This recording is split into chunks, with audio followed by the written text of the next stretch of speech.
What if tinanong ka ng prospect, ay sinabihan ka ng prospect mo, I'm interested kaya lang busy ako.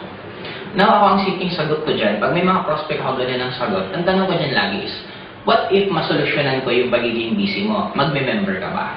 Pag ang sumagot siya, syempre, oo, ngayon, ang sasabihin ko lang sa kanya, ganito gawin mo. Mag-join ka, after mag-join, bigyan mo lang ng prospect. Pwede kang pumasok pa rin sa trabaho mo, huwag kang aatin ng seminar, huwag kang pupunta sa kung saan mo, hindi ka kakausap ng tao, magbigay ka na ng referrals. Pag ang sagot niya na, yun, magbibigay lang ng referrals, at ang sagot niya is, hindi ka siya makapagbigay kasi busy ako, isa lang ibig sabihin nun, ayaw niyang sumali. Kaya lang siya nagsasabing busy, nahiya lang siya mag-direct sagot sa'yo na hindi siya interested.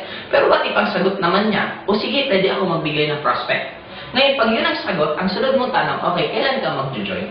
Ibig sabihin, mas narrow mo yung usapan ninyo para ano mo talaga kung interested siya mag-join or hindi. Kaya tatanungin mo lang siya kung ano nagiging hindrance sa kanya, bakit hindi siya mag-join, tapos pag gagawin mo lang ng way para masolusyonan. Pero ito, make it a point na pag nag-join siya, tapos sinabihan mo hindi siya ate ng office, hindi siya magre-recruit, magbibigay lang siya ng referral, dapat panindigan mo yon. Huwag mo rin na pag after nag-join, biglang dapat umattend ka, dapat ganito, hindi. Kung ano yung ipapangako mo sa prospect mo at yun ang reason kaya siya nag-join, dapat yun ang panindigan mo.